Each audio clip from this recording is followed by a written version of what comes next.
Tuh kemarin karena itu, jadi aku kenyang tapi senang juga soalnya aku kumpul sama Iya, benar benar, keluarga-keluarga, iya. tetangga-tetangga, seperti itu. Jadi Harwah juga ini tuh media dakwah sebenarnya. Masaknya tuh harus pakai Pakai panci panci besar, besar. Jadi kita tuh yang gadis-gadis Kak, buah-buah harus iya, gosok kayak harus panci, berlomba-lomba gitu ya. ya. Halo Sobat Babubu, kembali lagi bersama aku Arinda di podcast Secret Babubu, menggali makna di setiap tradisi. Gimana nih kabar kalian? Semoga baik-baik aja ya. Kalian tahu nggak guys, kenapa podcast ini dinamain Babubu? Karena di episode kali ini kita bakal bahas tradisi-tradisi yang menarik, mulai dari suku Bantul, Buton, dan Bugis, makanya kami namain Babubu. Nah, di kesempatan kali ini kita kedatangan bintang tamu spesial nih yang jauh-jauh datang dari Buton, Sulawesi Tenggara. Ini dia Kak Nisa. Halo Kak Nisa. Halo. Gimana kabarnya nih? Alhamdulillah Alhamdulillah, baik. terima kasih banyak ya sudah datang di podcast kita. Dengar-dengar nih cerita-cerita tradisi di suku Buton itu masih banyak sekali ya, tradisi unik yang masih sangat kental dilakukan sampai sekarang, Kak Nisa. Iya, masih Mhm, banyak banget tradisi di mhm. suku Buton. Nah, kalau boleh tahu nih, tradisi menarik apa yang bakal kita bahas di podcast kali ini, Kak Nisa? Jadi di Buton itu di Sulawesi Tenggara masih kental banget tradisi-tradisinya. Yang menarik itu ada tradisi keagamaan, yaitu tradisi Harwa. Kalau boleh tahu Harwa itu apa sih, Kak? Jadi Harwa itu adalah acara doa bersama, di mana kita tuh berdoa, zikir, di mana kita tuh dipimpin sama Mhm. tokoh agama atau tetua di adat yang biasa tuh disebut dengan lebe.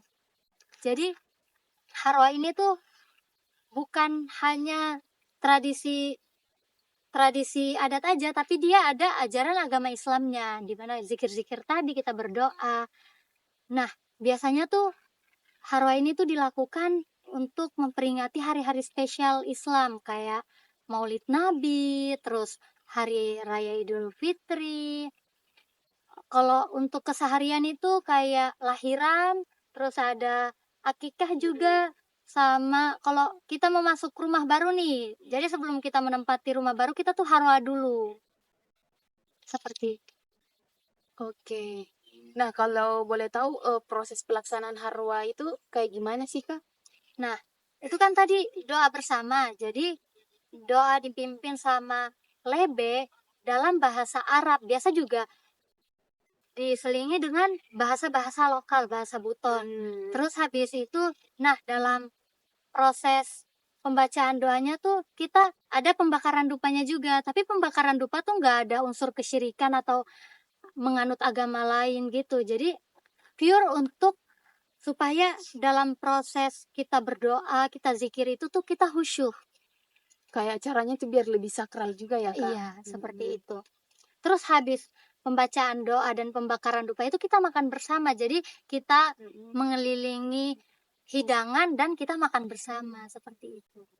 Oh, berarti, Harwa ini bukan sekedar cuman baca-baca atau zikir aja ya, Kak, tetapi, Harwa ini juga kayak memberikan kita kesan tetap menjaga silaturahmi, kebersamaan, gitu ya, Kak? Kayak Iya, makan-makan bersama.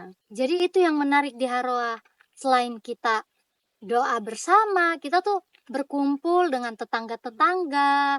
Itu kan kalau misalnya pelaksanaannya di rumah, jadi kita ngundang tetangga atau keluarga untuk datang berdoa, datang harwa di rumahnya kita. Terus habis itu kita disuguhkan dengan makanan. Jadi pas harwa itu ada talang. Nah, di talang itu tuh ada isinya tuh nasi, lauk pauk, terus ada kue-kue tradisional. Setelah harwa, kita tuh mengelilingi talang, kita makan bersama. Jadi, kebersamaannya dapat, kenyangnya juga dapat, seperti Iya, itu. jadinya kita kayak bahagia tuh ya, senang bisa bersama-sama kumpul, kapan lagi kan kita bisa kumpul bareng keluarga, tetangga. Iya, jadi perut kenyang, kekeluargaan juga aman, Iya, seperti itu. bener. Nah, kalau boleh tahu, Harwa ini ada macam-macamnya nggak sih? Iya, jadi Harwa itu tuh bukan cuma Harwa, tapi dia tuh ada kan perayaan hari-hari spesial. Iya, Jadi kayak bener. Maulid Nabi, dia tuh Mhm, namanya Harwa Maludu. mhm. Jadi dia itu Harwa Maludu itu dilakukan itu pada hari ke-13 Rabiul Awal. Tapi itu tuh yang buka pertama tuh kayak tetua adat itu, lebe begitu. Tapi kalau di kampungku itu parabela, namanya tuh parabela. Jadi parabela itu dia ketua adat, nanti dibuka dulu sama ketua adat, terus kita masyarakat biasa itu kita hari ke 13 sampai hari ke 29 Rabiul Awal seperti itu. Itu untuk Harwa Maludu. Maludu. Terus ada juga Harwa Kunua. Apa itu Harwa Kuluna? Kunua. Oh, Kunua. Jadi kalau Harwa Kunua itu dilakukan pada saat malam nuzulul Quran. Oh, nusul Quran. Jadi kalau dulu tuh harwanya tuh masih di keraton. Kalau di keraton itu nanti warga tuh berbondong-bondong ke keraton membawa talang tadi yang isinya ada kue, nasi. Jadi bawa di keraton, terus habis itu prosesi harwanya itu dilakukan setelah sholat taraweh. Nah, sampai dengan sahur. Kan itu tadi ada makan bersamanya. Nah, makan bersamanya tuh pas di sahur itu. Sahur ya. Itu untuk Harwa Kunua, malam nuzulul Quran. Itu dilaksanakan pada malam ke-15 Ramadan. Oh, sama sih kayak di kampung aku kan Sulawesi Selatan, kayak nusul Quran itu kita juga tiap nusul Quran itu ada namanya baca-baca juga kan, nggak sama persis kan, sama di nggak beda-beda jauh lah sama Sulawesi Tenggara sama Sulawesi Selatan. Terus ada juga Harwa Kadiria. Apa itu Harwa Kadiria? Kalau Harwa Kadiria itu, kalau Kunua tadi kan nuzulul Quran, kalau Kadiria ini dia malam Lailatul Qadar. Jadi pas malam Lailatul Qadar kita harwa juga. Itu dilaksanakan pada malam ke-27 Ramadan. Itu tuh hampir persis juga kayak Kunua tadi. Nanti kita kalau di keraton itu kita bawa talangnya, kita bawa itu ke keraton, terus habis itu dilaksanakan setelah sholat taraweh sampai rangkaiannya itu sampai dengan sahur bersama seperti itu.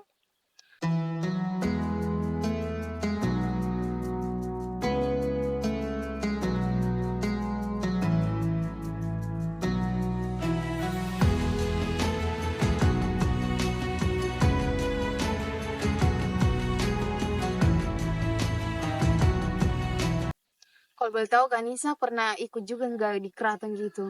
Kalau di keraton belum pernah, tapi kalau kayak di rumah udah pernah. Kalau Maulid Nabi yang Arwah Maludu di rumah aku pernah ikut.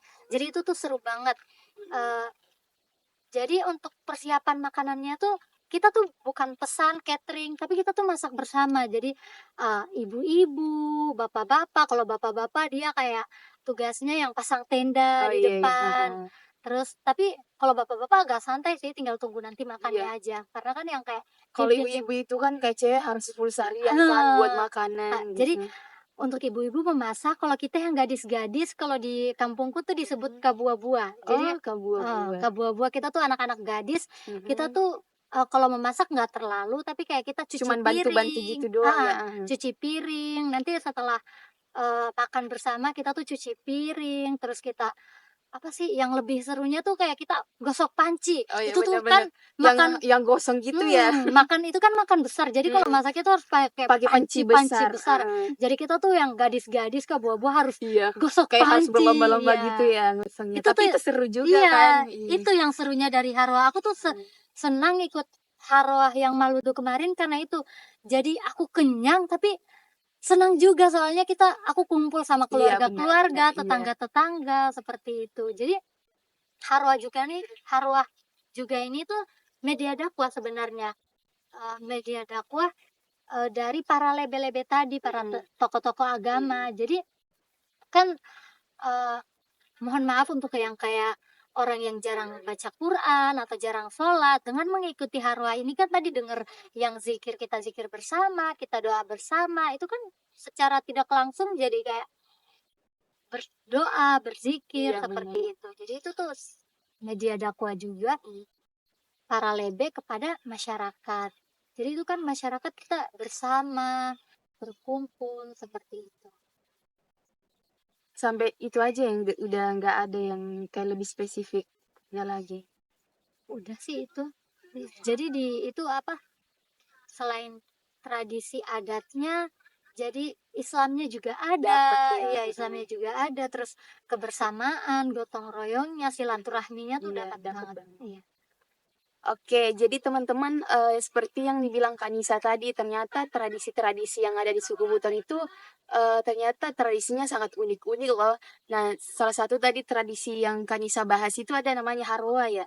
Harwa itu, bisa dibilang namanya baca-baca atau kalau secara istilahnya tuh kayak acara selamatan gitu. Nah, acara ini tuh bukan cuman kita tuh berdoa atau zikir doang, tapi kita juga, apa sih, menyatukan kekeluargaan, keharmonisan, gotong royong, biar kita tuh, ininya tetap terjaga ya gitu, Kak Nisa. Oke deh, terima kasih banyak Kak Iya. Nisa sudah datang di podcast kita. Terima kasih juga untuk Oke. sharing-sharingnya. Sampai jumpa di episode berikutnya.